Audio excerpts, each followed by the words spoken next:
आदमी नाकामयाब होकर सब कुछ छोड़ने के लिए बेबस हो जाता है। शायद वह यह सच्चाई नहीं जानता कि नाकामयाबी हारने में नहीं, हार कर मैदान छोड़ देने में है। आपको जीवन में चाहे जितनी नाकामयाबी मिले, आप पीछे ना हटने का संकल्प लें और खुद से यह कहें कि आप तब तक मैदान छोड़कर नहीं जाने वाले जब तक आप नाकामयाबी को जीत में नहीं बदल देंगे। अगर आप अपने लक्ष्य पर डटे रहना चाहते हैं तो आप अपने मन की ना सुने, क्योंकि आपका मन बहुत चंचल होता है। यह उस चीज को भी हासिल करने के लिए तत्पर होता है जिसकी आपको दूर दूर तक जरूरत नहीं होती है। इसलिए आपसे अनुरोध है कि आप मन को नहीं, अपने दिल की सुने और जीवन में आगे बढ़े। यह हमेशा देखा गया है, जब आप जीत हासिल करने के लिए आगे बढ़ते हैं तो लोगों को आपकी काबिलियत पर भरोसा नहीं होता। वे हमेशा आपके खिलाफ खड़े होते हैं और कहते रहते हैं कि आपसे ये नहीं होने वाला, इसे आप नहीं कर सकते। पर जब आप अपने लक्ष्य को किसी भी कीमत पर आगे बढ़कर हासिल कर लेते हैं तो वे आपके साथ हो जाते हैं जो कभी आपके खिलाफ थे। अगर आप जीवन में खुशी और सफलता ढूंढ रहे हैं तो आपको अंदर से मजबूत और साहसी बनना होगा, और यह तभी होगा जब आप अपने मन की चंचलता को समझने का प्रयास करेंगे और जितना हो सके उतना शांत करने की कोशिश करेंगे। आपको यह मानना होगा कि दिमाग में आने वाले विचार ही आदमी को जीतने के लिए और हारने के लिए तैयार करता है। इसलिए आप हमेशा अपने विचारों पर ध्यान दें, क्योंकि दिमाग में आने वाला एक बड़ा विचार इतना अधिक मूल्यवान होता है कि वह आपको रंग से राजा बना देगा। आप यह क्यों भूल जाते हैं कि आपके पास दुनिया की वह ताकतवर चीज है जिसकी बदौलत आप जीवन में हर वह चीज हासिल कर सकते हैं जिसका आप सपना देखते हैं और जिसके लिए रात दिन प्रयास करते हैं। वह ताकतवर चीज कुछ और नहीं, आपका दिमाग है। कोई ऐसा आदमी नहीं है जो खुद के दिमाग को विचारों के आने से रोक सके।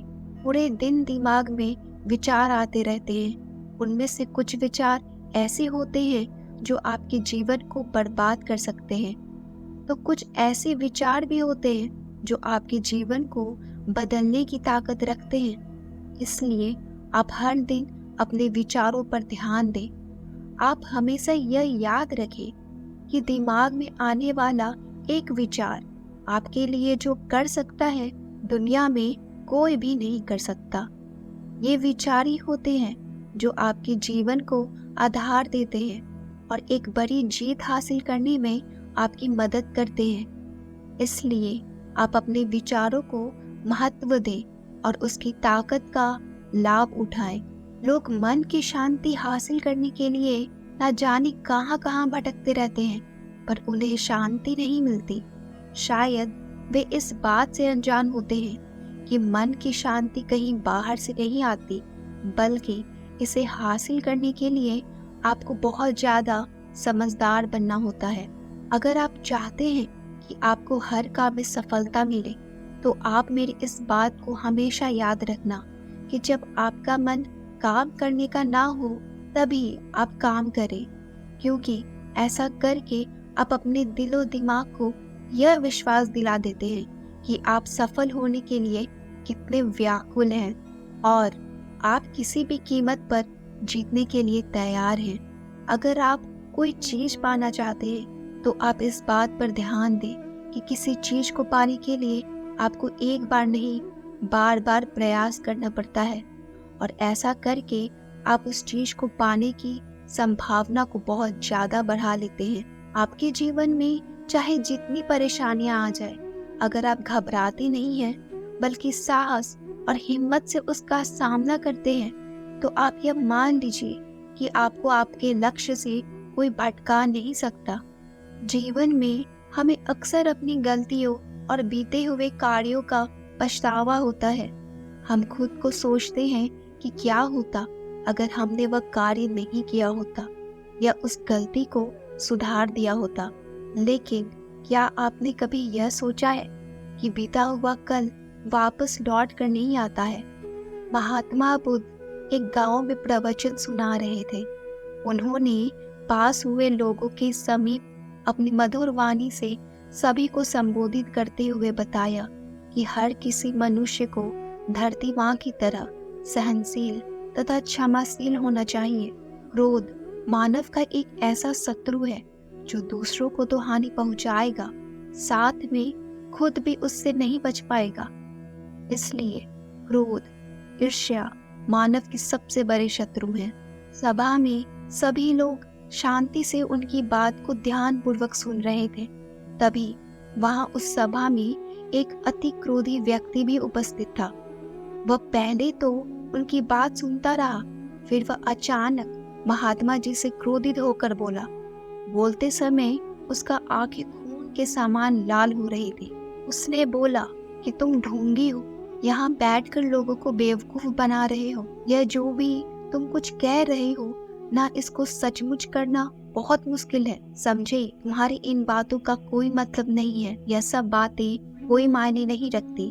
असल जिंदगी में कहानी सुनाना बंद करो। ध्रुव महात्मा और जहाँ से आए हो वहीं चले जाओ। ऐसे कठोर वचन सुनकर भी महात्मा जी ने उस क्रोधी पुरुष का कोई विरोध नहीं किया और ना ही उसकी बातों पर कोई भी प्रतिक्रिया दी। वह शांत रहे और अपना काम करते रहे, जिससे वह पुरुष और भी क्रोधित हो गया। उसकी समझ नहीं आया वह क्या करे।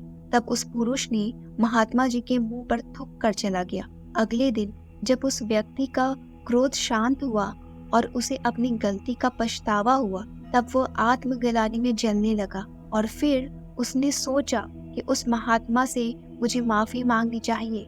वह महात्मा जी की खोज में उसी स्थान पर गया जहां महात्मा जी कल प्रवचन दे रहे थे। लेकिन महात्मा जी वहां कहाँ मिलने वाले थे?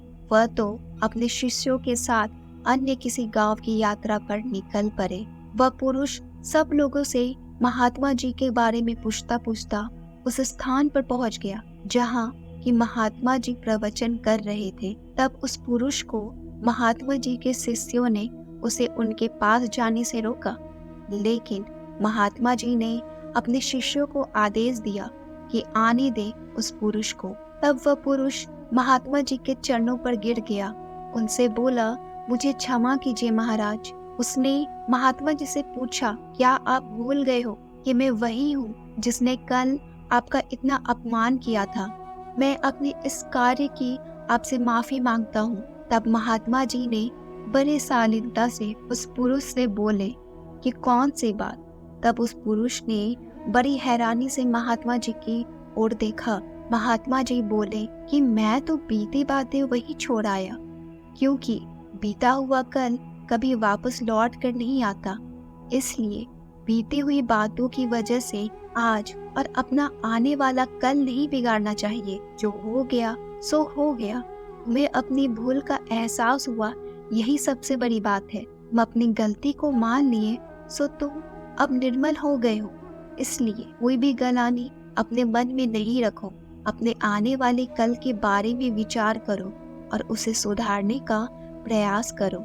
महात्मा जी की बात सुनकर उस पुरुष के मन का भार हल्का हो गया और उसने महात्मा जी के चरणों को पकड़ कर कहा, आज से मैं अपने क्रोध का त्याग करता हूँ और धैर्यवान और क्षमाशील होने का प्रण आज से लेता हूँ। तो दोस्तों, हमें इस कहानी से यह प्रेरणा मिलती है कि यदि अपने बीते हुए कल की गलती को लेकर हमें वर्तमान में उसका पछतावा नहीं करना चाहिए। उस गलती को हमें अपने भविष्य में कभी नहीं करना चाहिए, क्योंकि बीता हुआ कल कभी लौट कर वापस नहीं आता। तो दोस्तों, अगर आपको इस कहानी से कुछ सीखने को मिला हो तो अपने दोस्तों के साथ इसे जरूर शेयर करें।